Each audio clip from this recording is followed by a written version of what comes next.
Hello Bobcats, I'm James Beary. I hope you're having a clawsome Thursday and we have a fantastic show for you today. And I'm Natalie Ross. We're back this week to see what's behind the Bobcats. Enjoy! Gather around, gather around. This is GC360. No. This is a new segment. This is Behind the Bobcats.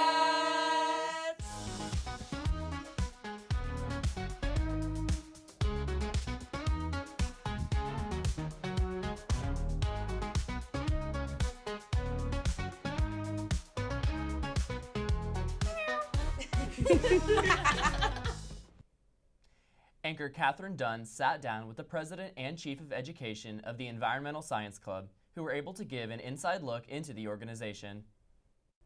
Hey Bobcats! Today I am honored to be here with the Environmental Science Club's president, Jillian Arriaga, and chief of education, Leah Bartleson. I'm so glad that you guys are here today. Jillian, as president, what does your role look like in the Environmental Science Club? What does your day-to-day responsibilities kind of look like? Typically, it's managing what my officers do. We have currently 7 officers in total, and overall we're trying to plan ahead for meetings, plan for big events such as EarthFest, but also just kind of talking with each other so we throw ideas and kind of bounce off of each other. What made you want to get involved in environmental science and sustainability? So I'm currently a biology major, but Environmental Science Club, I joined my first semester because the presidents have always been so amazing. It's this big thing of community and learning and growing with each other, and it's just this really cool thing that I like. Yeah, that's awesome. How has this passion grown throughout college as president now, and just like from the impact that you've seen throughout your time? Oh, it's definitely like bloomed, like expanded, and it's just every year that I have a new role, I just know that we're trying to make the best impact we can, and it's always such an amazing thing to be a part of. Yeah.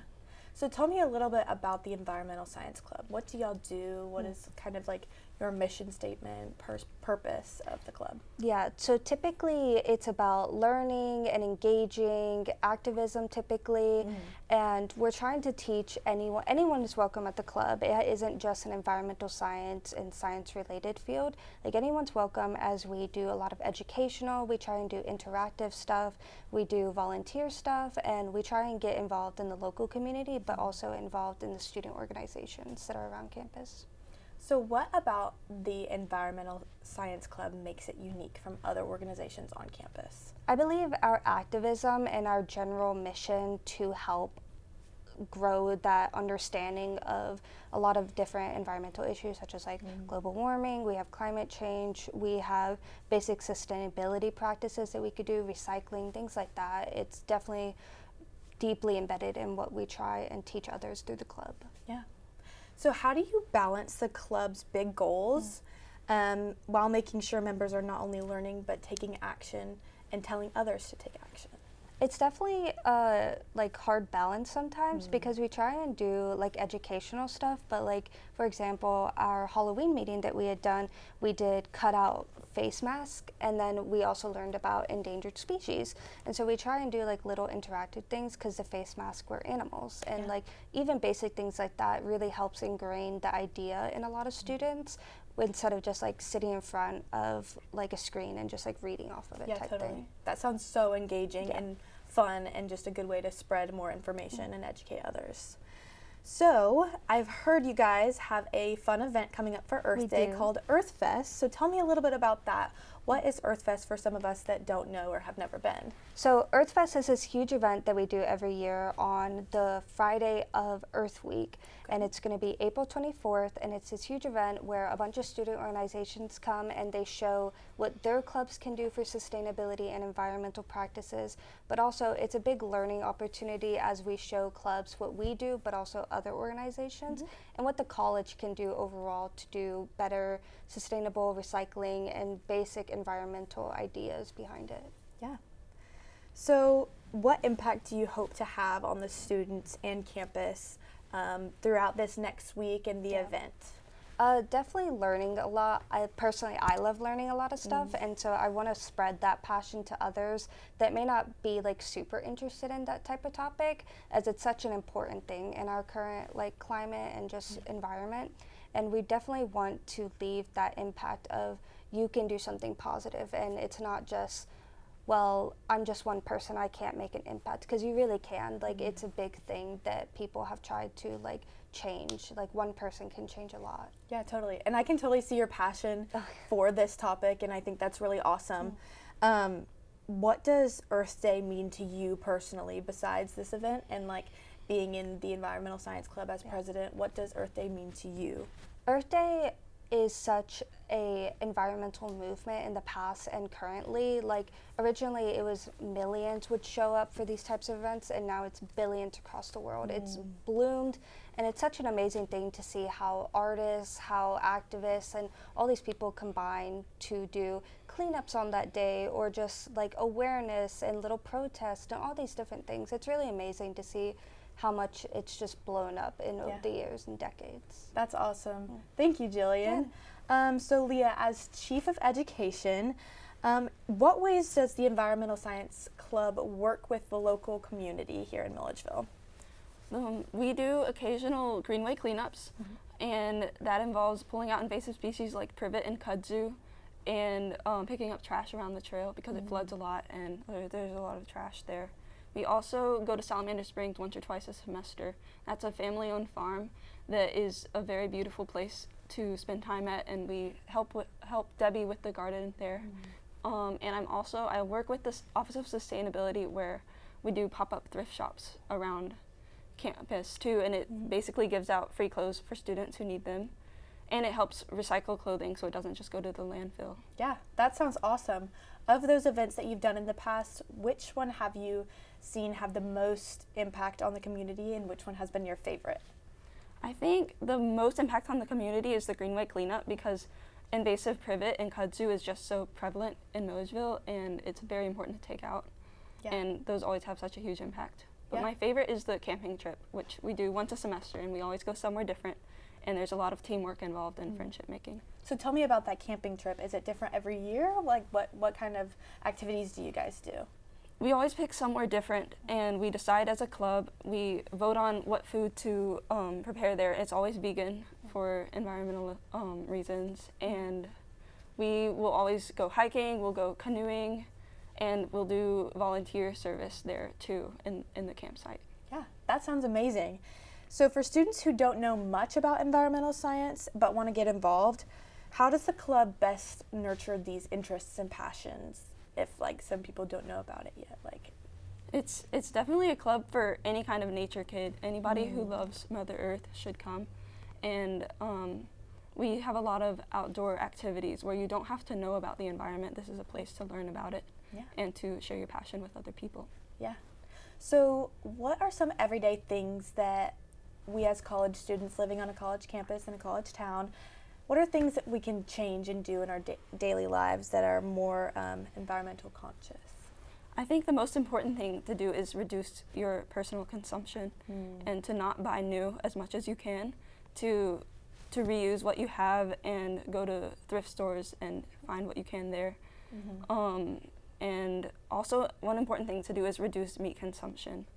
For example, I'm vegetarian, and that's like a really good thing to do because meat has a very negative impact on the environment. I also think recycling in your own dorm room is important. Totally. I completely agree. So looking ahead for both of y'all, what goals do you have for the club and for sustainability effects on the campus in the future? So I could ask you, Jillian, first. Like, what do you have in hope for in the future for the Environmental Science Club? I'm definitely hoping that as I transition out of being president, that my officers will continue to have those like really good conversations that we do of getting to know each other and growing off of each other's interests, because we always try and have meetings where it's, because all of us are in different like fields and what we want to do. I mainly focus on like plastic pollution, so I really like to doing like meetings about that. But we also have a lot of like nature enthusiasts like Leah who loves like those types of events, and we always try and focus on those. So growing together as a club and officers and members, that's like my big goal. Like I want to grow collaborative and informative meetings together. Yeah. And for you, Leah? One of my goals for the club is to become more outdoors, to have more activities outside rather than in the classroom. Things like kayaking, canoeing, hiking, and like community service like picking up trash would be really fun to do. Yeah, that sounds awesome. Well, thank you guys for letting me learn more about Earth Day and Earth Fest and the Environmental Science Club and the Office of Sustainability. I think what you guys are doing is great.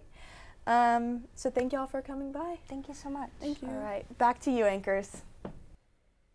We have the latest weather report right here on GC360. Let's take a look with anchor Anna Kafati. Good afternoon, Bobcats, and welcome to today's weather report. We hope that you're having a great week. Tomorrow we'll have clear skies throughout the day with a high of 89 and a low of 63. It's definitely going to feel more like summer, so make sure to stay hydrated and dress for the warmer weather. Saturday will keep the skies sunny with a high of 91 and a low of 65. I will be taking a stroll on campus with a refresher to take advantage of the warm, sunny weather and clear skies. After Saturday's warmer weather, things will cool down a bit on Sunday with a high of 71 and a low of 44 and partially cloudy skies. Monday will remain cloudy with a high of 76 and a low of 45. It will be a great day to be out on campus with a few clouds keeping things cool. Expect a high of 79 and a low of 51 on Tuesday, with cooler early temperatures gradually warming into a pleasant afternoon. The sun will be slightly peeking through the clouds on Wednesday with a high of 81 and a low of 52, making it a great midweek day to get outside and enjoy the weather. Lastly, Thursday will bring clear skies with a high of 83 and a low of 56, which is a beautiful way to wrap up the week. That's it for the weather. Have a great week, Bobcats, and we hope you have an amazing April. Back to you.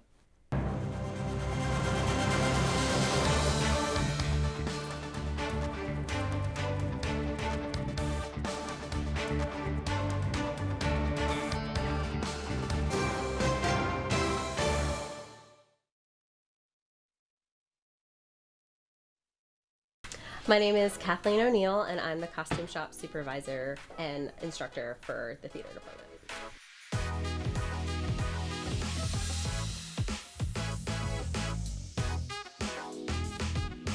So the costume department does a lot of different things. It helps teach our theater majors what costuming is for theater in general and for film. A lot of students come in to be theater majors not knowing that tech is going to have to be part of their major, and they don't know how to sew, they don't know how a costume shop works, and so that's my job to teach them.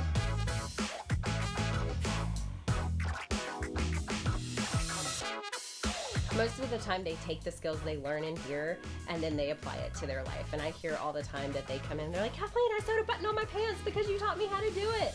And it just makes me feel good. But yes, they do take what they learn in here and apply it to their personal life. Producer Andrew Brown highlights a biology master's student and her achievements. Thank you, anchors. Today I'm here with GCSU master's student Callie Holierhoek. Thank you so much for coming on today. Yeah, of course. Thank you for having me. Yeah, of course. So I know you've done a lot of very cool research in your grad studies, and I just want to kind of talk about that a little bit today. Fun. So I understand in late March you went to the Georgia Academy of Science conference. So tell me a little bit more about that conference and what you did there. Yeah, well, so GAS is an annual conference, and it is, like you said, the Georgia Academy of Sciences. It's super fun. It's a really neat experience to be able to go and see undergraduate and graduate talks. And so they do a really good job at making sure everybody gets the chance to submit and present their research. And I think in scientific fields, presenting research is one of the most important parts, because it's like, okay, you need experience doing that to be able to extend further into your career if that's where you're aiming for. So that was awesome. I presented my research in the biological sciences section, and so it was great. It was a wonderful time. So I know you are, your concentration, so to speak, is marine biology. Yes. So what were you presenting? What was your research for that? So for my presentation, I presented part of my thesis research that I've been working on for the past almost 2 years now. I look at the intertidal community structure of haustreid amphipods, and that sounds like a big mouthful, but essentially I'm looking at who lives where on the beach in terms of amphipods, which are tiny little crustaceans. And so a lot of people look over the little guys, but they're super important ecologically, and they act as food sources for other organisms, they nutrient cycle, and they also can tell us a lot about how ecosystem health is doing. So with certain things like climate change, we can look at the species that are present or absent and learn about how that ecosystem is actually doing. Yeah. With those shifts, yeah. That's awesome. Yeah, So I it's could fun. imagine that is a very hands-on topic for you. So how much time, like when you're doing research like that, how much time are you spending, like, I guess on the beach or like in the field, like really getting like your hands dirty with stuff like that? Yeah, so I would say when we go on our field sampling trips, it's a lot of field sampling. So we seasonally sample. So once in the winter, spring, summer, fall, and we go to Sapelo Island, which is where I do my research, and we take 2 to 3 days to really get in there, sample the beaches. We sampled 2 beaches there. And so I think one sampling event when we're out in the field is about 2 to 3 hours of field sampling. So that's like manual labor, like shoveling sediment, sieving sediment, collecting organisms and stuff like that. And we do that 2 days in a row. But then a lot of the work is primarily lab-based. So we do a lot of identification. We do a lot of examining zonation patterns and stuff like that. So figuring out who is where on the beach. And so, yeah, it's a lot of field work and it's hard, but I love it because we're on the beach and you just, if you get hot, you jump in the water. So it's great. Yeah, I mean, for you, I know that's perfect location. Yeah, it's amazing. So I guess, you know, for that conference too, how did it feel for you to not only be there to represent research that you've worked so hard on and your school, but also to be awarded for that? Because I know you won awards. So how did that feel for you?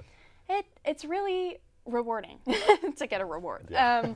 But it kind of puts into stone that I'm doing what I love, and I love seeing people interacting with what I'm doing and understanding what I'm doing enough to be able to talk to me about it. And so one big part of conferences is actually talking with other people about what you're doing, and I think doing that in that type of environment is just so fun. And representing Georgia College is always a benefit because, you know, I love our school, so it's a lot of fun.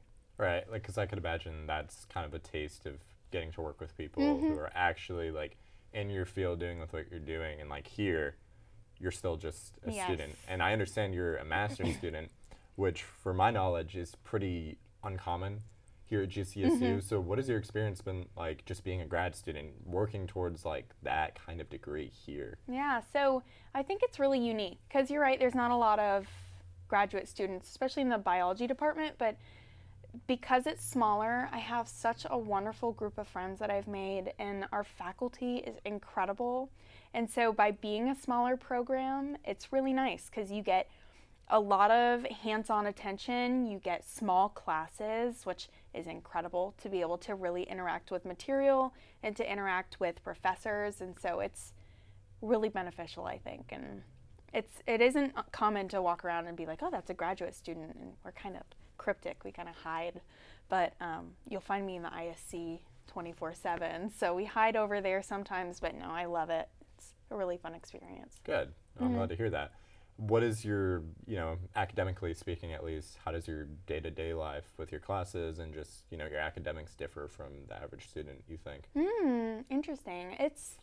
As an undergrad, it was a lot more class-based, you know, okay, I'm going to wake up, I'm going to go to class, I'm going to go home, I'm going to go to class. Now it's, okay, I'm going to wake up, I'm going to go to lab, I'm going to go home, I'm going to go to lab. So it's a lot of lab work. So it's about 50% classes, 50% lab work. But then outside of that, there's also, okay, now I'm going to be a GA, so I'm going to go teach. Now I'm going to go home and I'm going to do some more readings, because it's a lot of outside of school work that you have to do. But if you love it, then who cares? You know, it's fun. Yeah, absolutely. Does Milledgeville, do you think there's any challenges with doing grad research here in Milledgeville? Does that kind of like limit the kind of things you're able to do? So for me, yes, because the research I do is on the coast. Luckily though, Sapelo Island is a great resource to have, and we do a lot of work at UGAMI, so that's UGA's Marine Institute, and we use their facilities, which is an amazing resource to be able to use those too. So that's a limit of what I can do. However, our proximity to Atlanta is really nice. Even though it's a drive, the Atlanta airport can get you anywhere with a direct flight. So with different funding sources, it's easier to actually go other places. And also Florida is a really big area of marine research, and so we're driving distance from there compared to the rest of the country, so that's actually a big benefit too. So Milledgeville seems secluded until you get in your car and start driving. That's true, because I mean, you're kind of centralized to everything that you need to be close to. I know, speaking of, school funding trips, I know a couple summers ago you were at Okinawa, Japan. Did that kind of cement your love for what you're doing now in marine biology? Yeah, so that was life-changing. I know that's so cliche because everybody says that about studying abroad, but it's true. I think going there, I studied coral reef biology there, and it was the single most important event in my life so far in terms of like being an adult, because I was in a different place with a different culture, with a different language, and I loved everything so much that I knew that that was the direction I wanted to take my life. So it's nice to have that confirmation, to be in a different country and then be like, oh, okay, I love this thing so much that I want to pursue it even outside of the U.S., and that's really nice to know. Yeah, that's awesome. And that was through the school, yes, right? Yeah. And you're going back. Yes, I'm going back, and so I want to be able to go there and explore more and see more and do everything again. Yeah. So, yeah. Do you think the research and what you've learned is going to kind of like change the perspective on going back to a place like that and doing different kinds of research? Oh yeah, I think definitely. I think I love learning, and so the more I grow, the more I learn, and the more I apply those things. And so I think going back to a place where when I first got there, I was kind of focused on, oh, I'm in this new place, so I'm going to enjoy it, but I'm focused on what I'm doing. I don't know where. I'm with new people. I want to focus on that. But I think going back and having 2 years in between now and then, and 2 years more of learning about marine biology and this pivotal time in my life that, yeah, I'm going to go back and be like, okay, now I can scuba dive now too, so. Well, there you go, yeah. Yeah. That's always a plus. Yeah. What would you say to a student who might be on the fence for whatever reason about, going into grad school or going study abroad? What would you say to a student like that? I think for studying abroad, if you have the chance to do it, you should do it. And I know funding is always a really tricky spot because not everybody can have the funds to be able to go abroad, so that's really tricky. But I really encourage people to look at different sources, apply for random scholarships. There's a lot of scholarships that you can look up for the field that you're in that nobody knows about, and if you apply for them, you're one of 5 people that applies for them, and you have a higher chance of getting them. And so if you're really stuck on doing something, I really encourage people to do that. When it comes to grad school, I think that's a different route. It depends what you want to do with your life. My goal is to go towards a PhD, so higher education in that way. But a master's degree is an incredible way to just expand your knowledge. And if you really love what you do, then extending that is amazing. So, yeah. Well, good. I think, that's good advice. Yeah. Well, I appreciate you coming in and Thank sitting you. down with me, and I wish you luck in all your studies Thank you. and research. So, thank you. Thank you so much. Of course.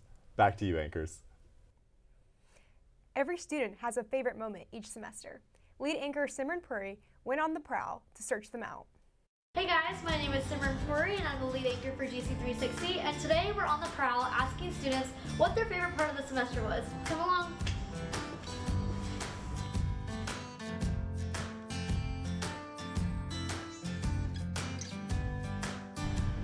I'm here with Emmy and Caroline, and what's your favorite part of the semester? My favorite part of this semester is how beautiful the campus looks in the spring. And I love Bible study with my friends. Yay, that's so sweet. Thank you. Hey, I'm here with Piper, Madelyn, Talia. And what was y'all's favorite thing about this semester? Probably winning Bollywood trivia. Mine was definitely getting stuck in New York with some familiar friends. I won a scholarship to study abroad in Spain this summer. Yes, thank you.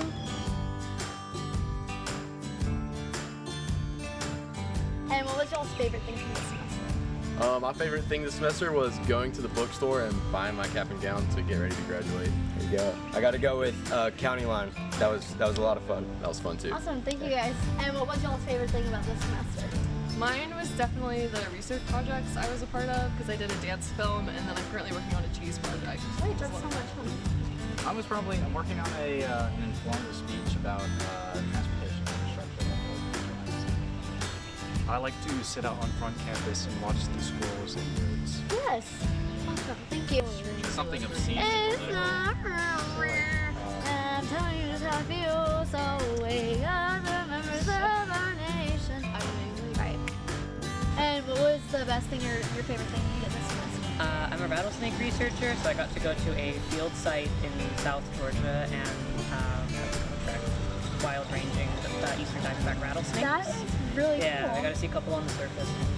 And you never hear that. Only at here, folks, at GC360. Thank you so much. Yeah, absolutely.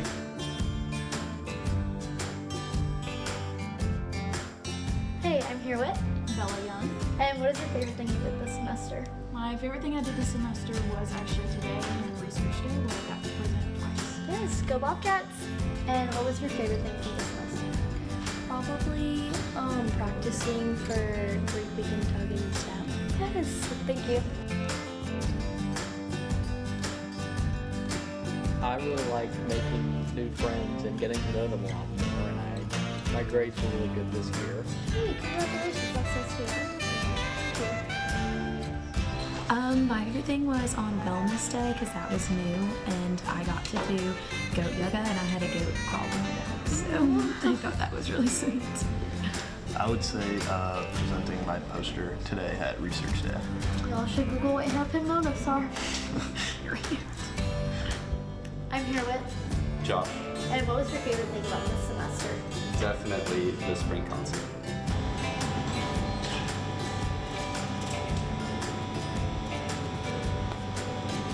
I have to say, just playing basketball with my roommates. I'm very happy with my roommates this year. I don't think it should have been better. It's been really great overall, but since I'm in my last semester of nursing school, I've had a lot of time to just relax and enjoy the campus, the beautiful weather, and my friends. It's been very sweet. Aw, congratulations on graduation. Thank you.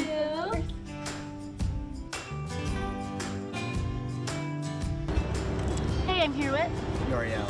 and Ashley. And what was y'all's favorite thing about this semester? Definitely PCM. We had outside open house today, and that was like really sweet to see like a bunch of new faces and everything, like the connections that like you're allowed to make like through BCM, and some really sweet friendships there. That's really sweet. I love that. Thank y'all. Of course.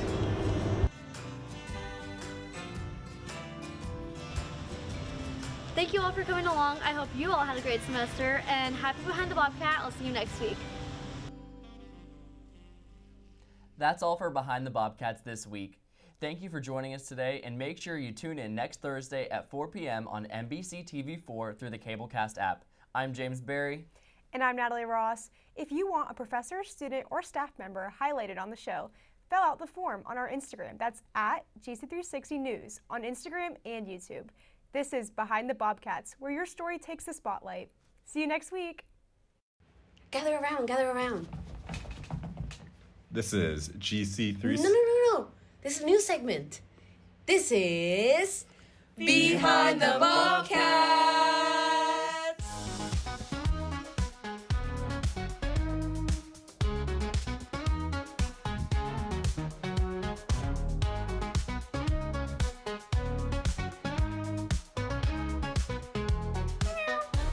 Ha ha ha!